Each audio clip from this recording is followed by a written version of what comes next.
6 months later, Commander Morrison stood in a courtroom on Earth, wearing his dress uniform for the last time. The military judges sat behind a long table, their faces serious and cold. Behind Morrison, the families of his crew watched quietly. Some of them looked angry. Others just looked sad. Commander Jake Morrison, the head judge, said, "You have been found guilty of making a decision that led to the deaths of 47 innocent beings. You are sentenced to 5 years in military, prison, and removal from command forever." Morrison nodded. He had expected this. He deserved this. Every night for 6 months, he had dreamed about the beautiful alien ship breaking apart. Every morning, he woke up thinking about Captain Vex's message of forgiveness. Dr. Carter was in the courtroom too. She had testified that the alien signals were peaceful, but she knew it was too late to change anything. After the trial, she walked up to Morrison. "What will you do now?" she asked. "Learn," Morrison said simply. "Learn how to talk to aliens without shooting at them first." The story of what happened near the 4th planet had spread across Earth and then across the galaxy. Humans became known as the species that attacked first and asked questions later. When human ships approached other worlds, the aliens there would hide or run away. But not all aliens ran away. 3 days after the attack, 21 Zelanti ships had arrived at the site of the battle. Morrison had expected them to be angry, to demand revenge for their friends. Instead, they had asked to speak with the survivors. Captain Vex High had lived, but just barely. His forearms would never work the same way again, and he walked with a limp. But his eyes still burned bright with the need to learn new things. When his people arrived, he told them the same thing he had told the humans. It was a mistake. The Zelanti had studied the wreckage of their ship and the recordings from the USS Titan. They understood what had happened. Fear and misunderstanding had turned a peaceful meeting into a tragedy. "Your species is young," the Zelanti leader had told Morrison before he left for Earth. "You are still learning how to live with others. We will help you learn if you want." Us too, and they had helped. Dr. Carter now worked at a research station built where the Zelanti ship had been destroyed. The station was run by both humans and aliens, working together to create better ways for species to meet for the first time. Chief Blake was there too. He had left the military after the trial and now spent his time designing communication systems that could not be mistaken for weapons. He worked with alien engineers who understood technology in ways humans never could. "The key," Blake often told his students, "is to make sure everyone knows what you are trying to say. Clear signals, simple messages, no room for mistakes." Dr. Hughes had also left the military. She now ran a medical center on the research station, learning how to treat dozens of different alien species.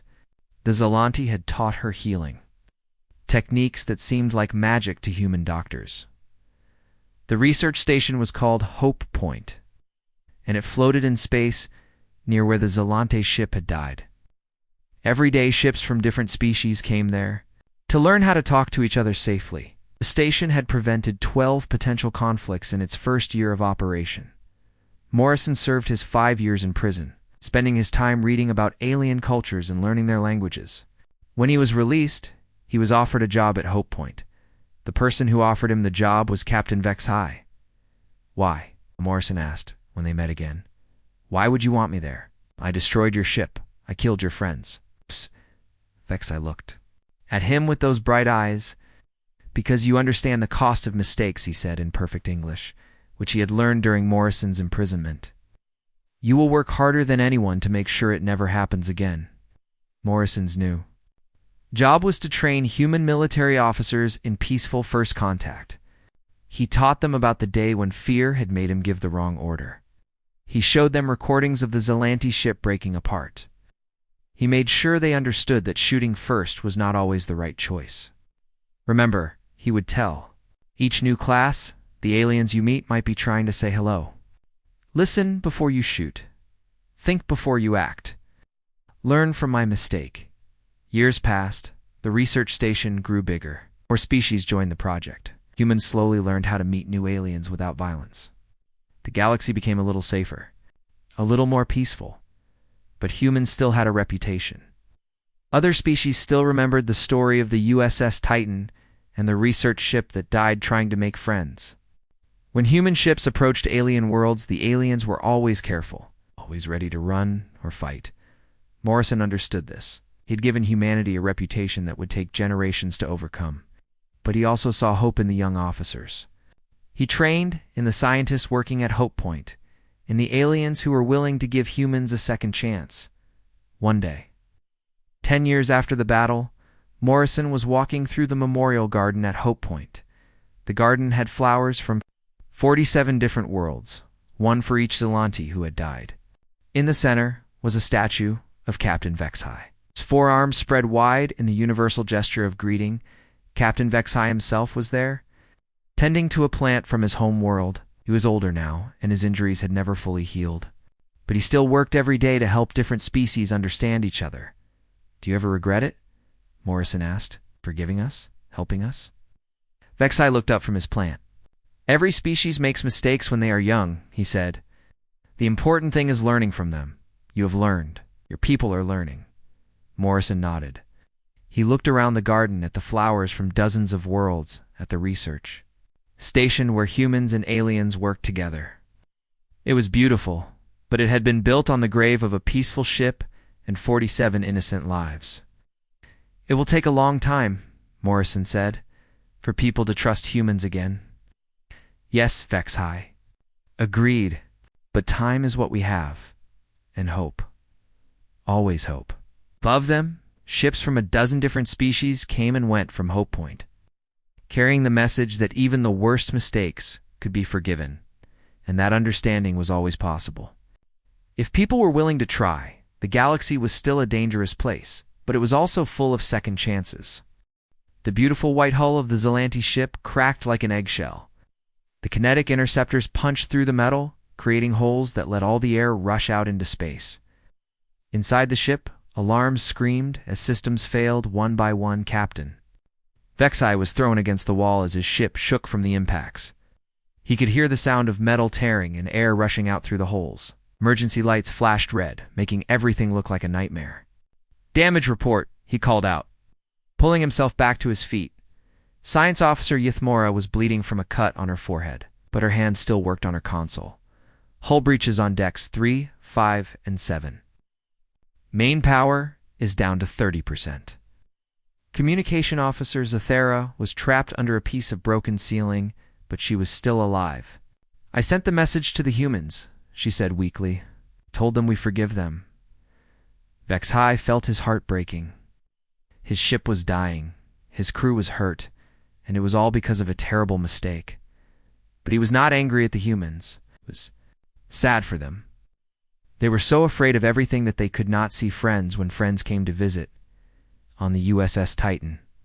Commander Morrison watched in horror as the alien ship began to break apart. The beautiful metal flower was turning into twisted wreckage, spinning slowly in the darkness of space. "Cease fire. Cease fire," he shouted, even though the weapons had already stopped shooting. "Sir, we are receiving a transmission from the alien vessel," Dr. Carter said. Her voice was shaking, and tears were running down her face. "It is weak, but I can understand some of it." "Put it on speakers," Morrison ordered. The bridge filled with the musical sound of the Zelante language. Even through the static and interference, it sounded sad and beautiful. Dr. Carter worked frantically to translate the words they are saying. "They forgive us," she whispered. "They know it was a mistake. They are not angry." Chief Blake felt like someone had punched him in the stomach. "They forgive us? We just destroyed their ship and they forgive us." Morrison stared at the main screen, watching pieces of the alien vessel drift away into space. "Are there survivors?" Lieutenant Parker checked his sensors.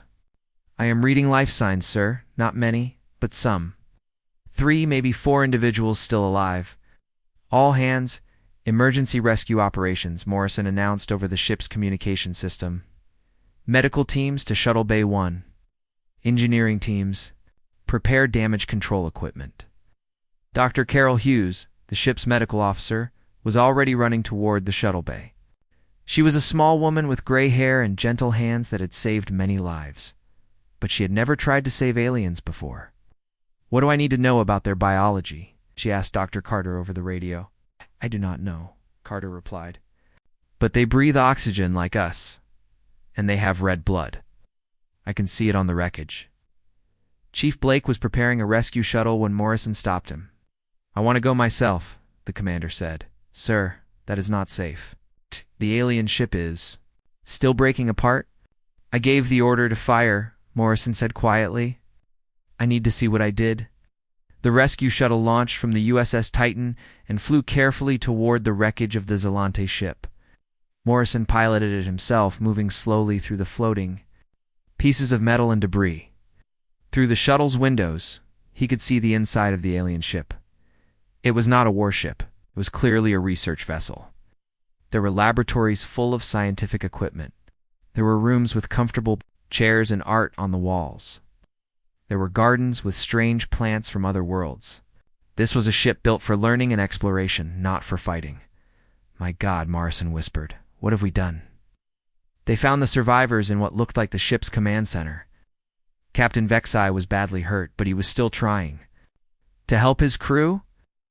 When he saw the human rescue team, he did not look afraid. He looked relieved. Morrison and his team carefully moved the injured aliens to the shuttle. Captain Vexai was unconscious now, but still breathing. 2 junior science officers were alive, but hurt. The rest of the crew was gone. Back on the USS Titan, Dr. Hughes worked frantically to save the alien survivors. Their biology was similar to humans, but different enough to make treatment difficult. She did her best, using all her knowledge and skill. How is the captain? Morrison asked. Not good, Dr. Hughes replied. He lost too much blood. But he is strong. He might survive. Dr. Carter was working with the ship's computer to analyze data recovered from the alien wreckage. What she found made her sick to her stomach. Commander, you need to see this, she said. Morrison looked at the screen. It showed records from the Zelante ship's computer. Files about peaceful contact with dozens of alien species. Scientific research about making friends across the galaxy. Cultural exchange programs. Art and music and poetry from 100 different worlds. They were explorers, Dr. Carter said. Just like us, but better. They had been making friends with alien species for 300 years. They never fought anyone. They never hurt anyone. Morrison sat down heavily in his chair, and we destroyed them. There is more, sir. The beacon they were sending was not just a distress call. It was a complete record of everything they had learned about making peaceful contact with new species. They were trying to share their knowledge. With us, the bridge was quiet for a long moment. Everyone was thinking about what they had done. They had destroyed a ship full of teachers and scientists, had killed explorers who only wanted to share their knowledge. Lieutenant Parker looked up from his console. Sir, we are receiving long-range communications. Multiple alien ships are responding to the Zelante beacon. They are coming here. Morrison felt a chill run down his spine. How many ships? Maybe more? Maybe more. They will be here.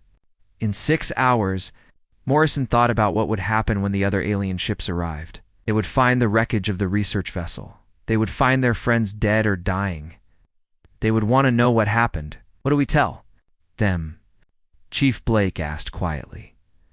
Morrison looked at the main screen, where pieces of the beautiful alien ship were still drifting in space. He thought about Captain Vexai, fighting for his life in the medical bay. He thought about the message of forgiveness that the aliens had sent even as their ship was being destroyed. We tell them the truth, Morrison said. We tell them we made a terrible mistake, and we hope they are as forgiving as their friends were. The tension on both ships was growing like a storm cloud ready to break. On the Zelante vessel, Captain Vexai watched the human ship with growing confusion. Ow. Their new message should have been easy to understand. It was just pictures and simple. Math, why were the humans not responding? Send them our emergency beacon signal, Vexai decided. If they think we are dangerous, maybe they will understand that we need help understanding them. Communication Officer Zethara looked surprised. Captain, the emergency beacon is very powerful. It will reach other Zelante ships many light years away. Good, if something goes wrong here, our people should know about it. Humans see that we are calling for help, not for weapons. They will know we are peaceful.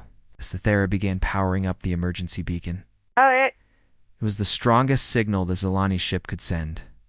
The beacon would tell any Zilani ships in nearby systems exactly where they were and what they were doing.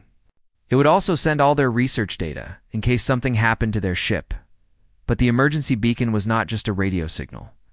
It was a burst of energy so powerful it could be seen across half the galaxy. To the Zilanti, it was like lighting a candle in a dark room to ask for help. To human sensors, it looked like something very different. On the USS Titan, the alarms started screaming. Massive energy spike from the alien vessel. Lieutenant Parker shouted over the noise. Power levels just went up 800%. Chief Blake's hands flew over his weapons console. Every screen was flashing red. Sir, that is not a communication signal. It is an attack profile. They are charging some kind of superweapon. Commander. Morrison felt his heart stop for a moment. The alien ship had just powered up something huge, something that could destroy his ship and everyone on it.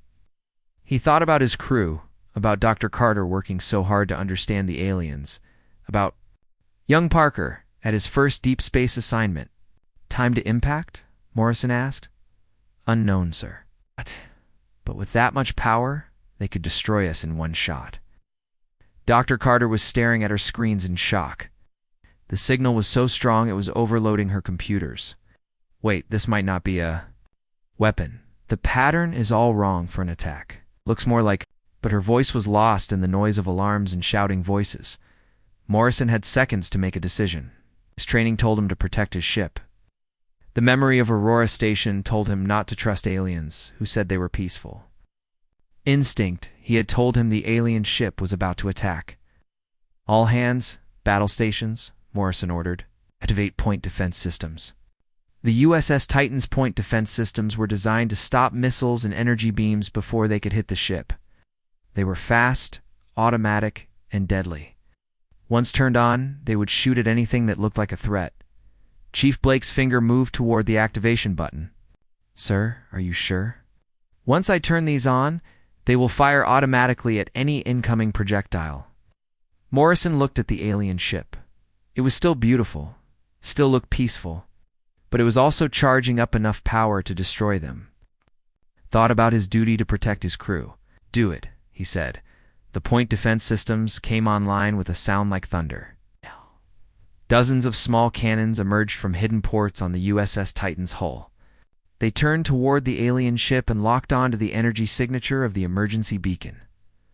On the Zilanti ship, Science Officer Yithmara saw the change immediately. Captain, the human ship just revealed many small weapons. They are all pointing at us. Captain Vexai felt confusion and fear mixed together in his stomach. But we are sending a help signal. Why would they point weapons at us for asking for help? Maybe they do not understand, Zethra said. She was working frantically.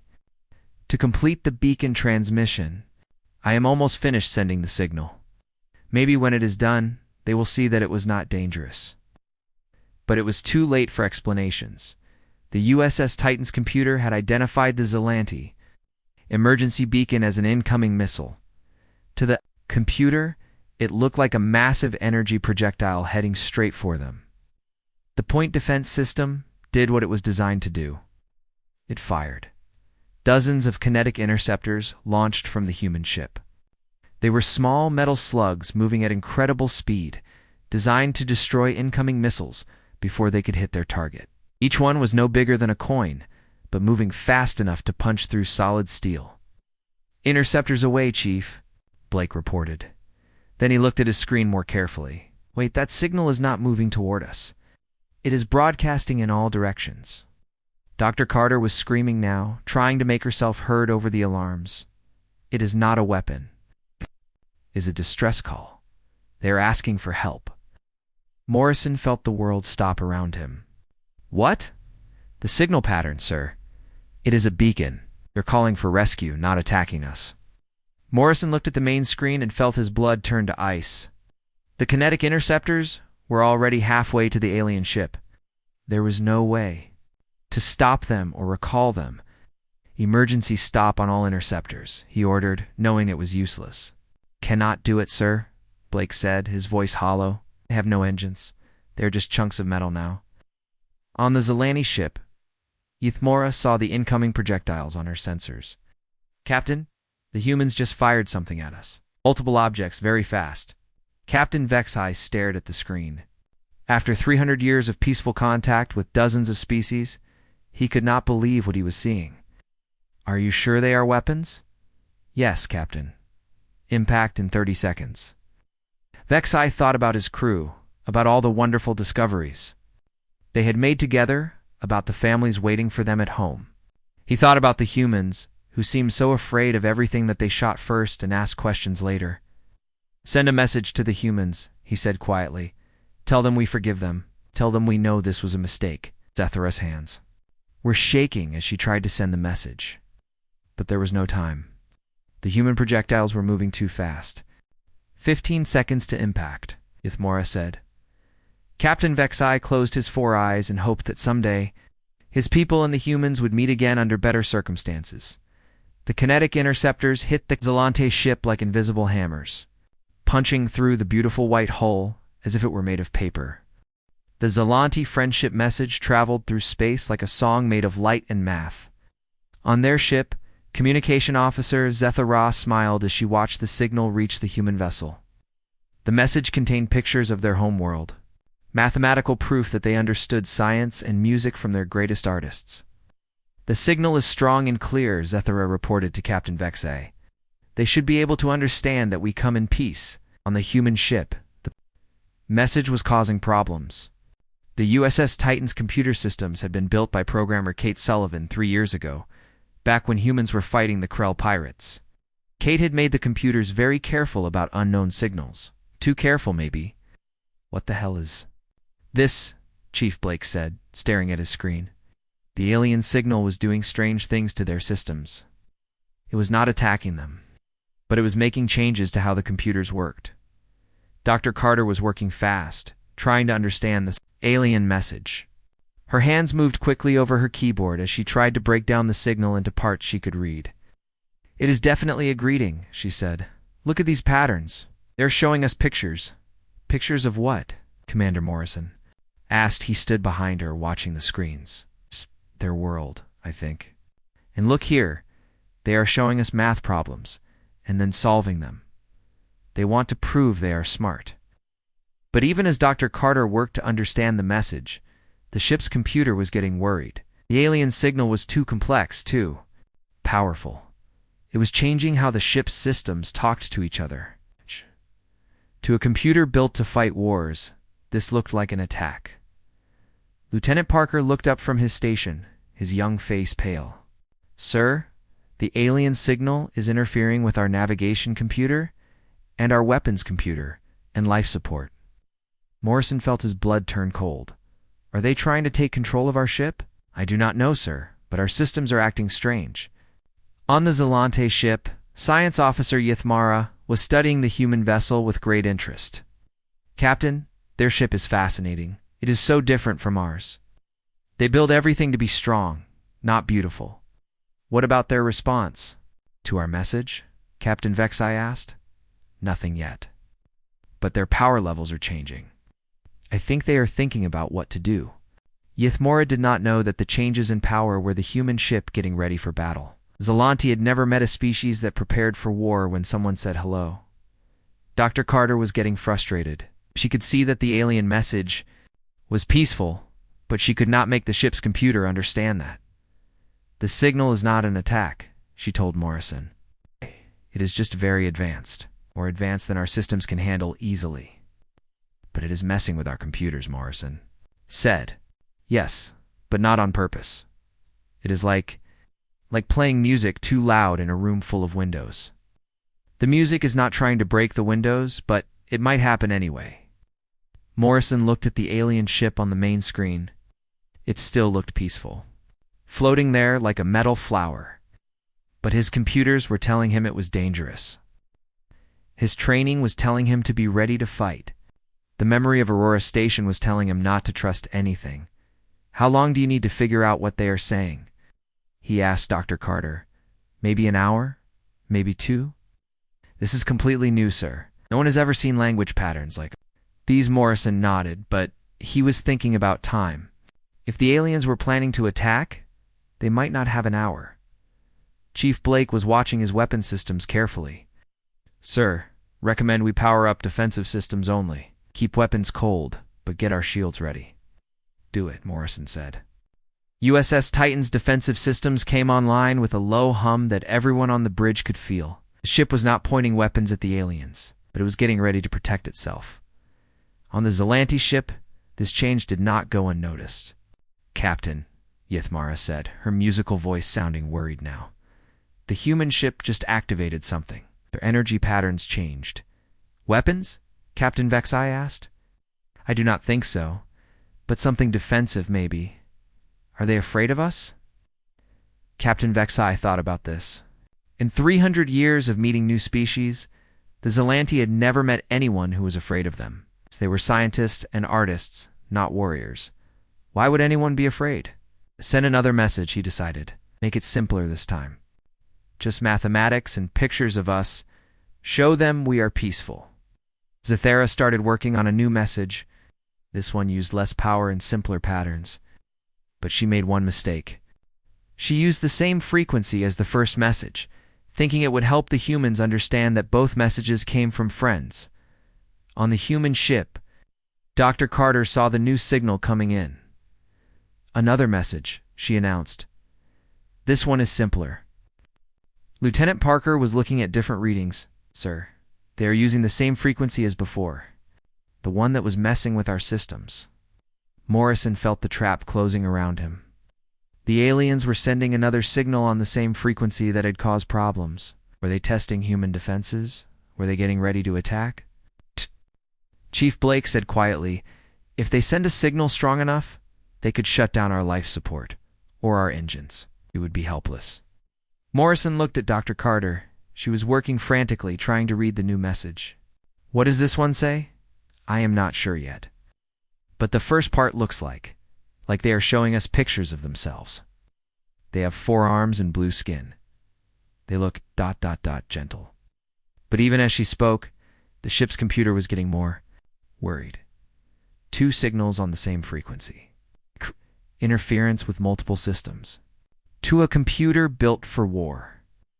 This looked like the start of an attack. The USS Titan's alert systems started making soft beeping sounds.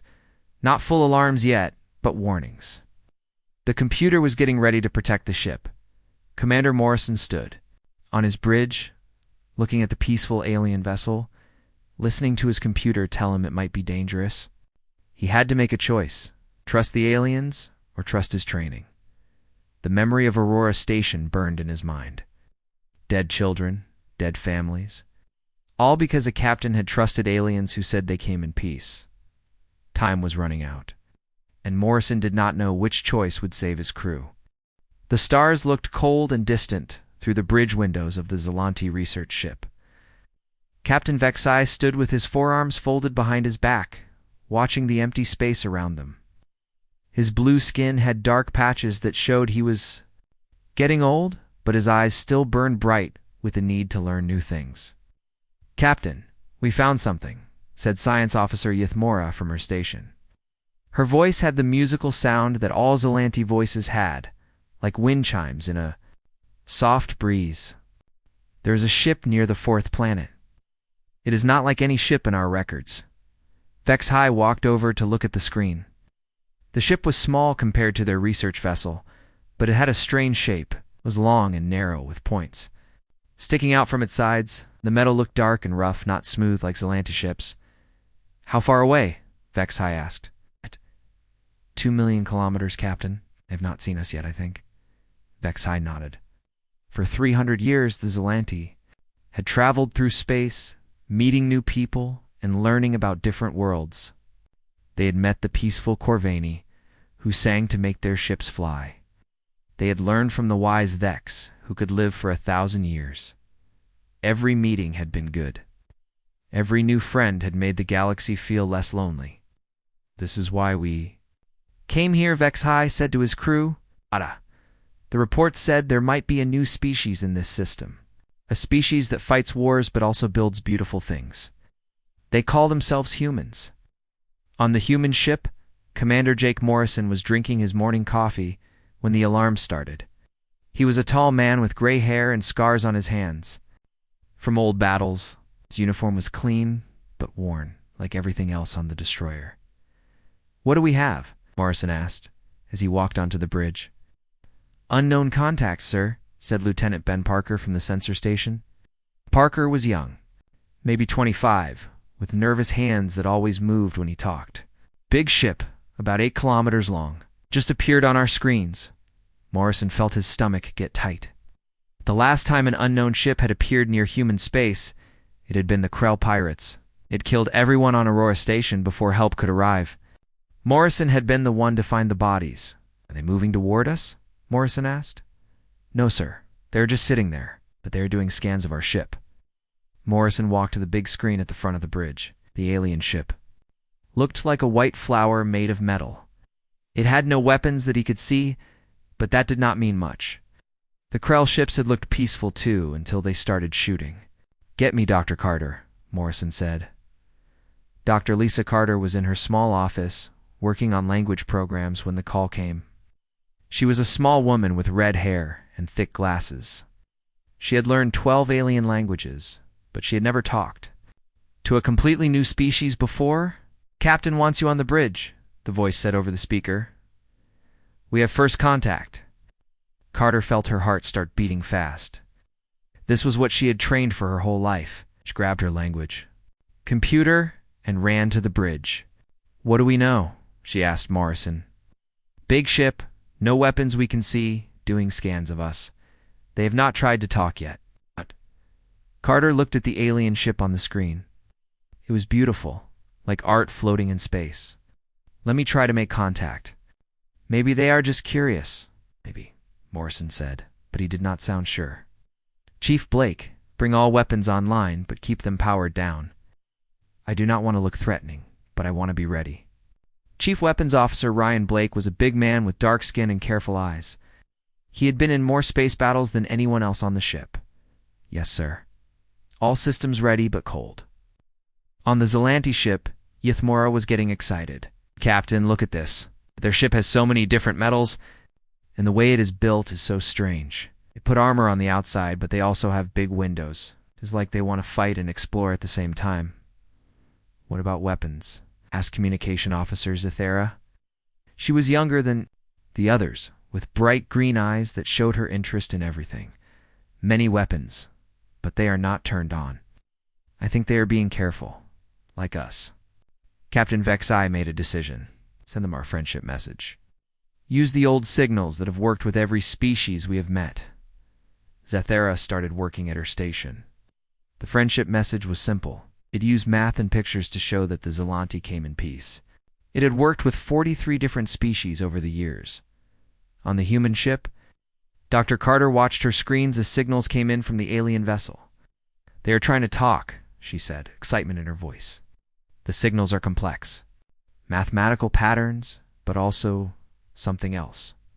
The signals looked like waves of light on her computer screen. They moved in patterns that seemed almost like music. Carter had never seen anything like them. "Can you understand what they are saying?" Morrison asked. "Give me time. These patterns are unlike anything in our database. But they feel ... peaceful, like they are trying to say hello." Lieutenant Parker looked up from his station, worry on his young face. "Sir, their power readings just jumped up 50%. Morrison felt the cold feeling in his stomach get worse. "Weapons? I cannot tell." "Sir, but something big just turned on over there." What Morrison and his crew did not know was that the Zelanti greeting message needed extra power to send. It was like shouting across a big room to make sure someone could hear you. But to human sensors, it looked like weapons charging up. Morrison looked at the beautiful alien ship and tried to decide what to do. Every choice could mean life or death for his crew. Every choice could start a war or make a new friend.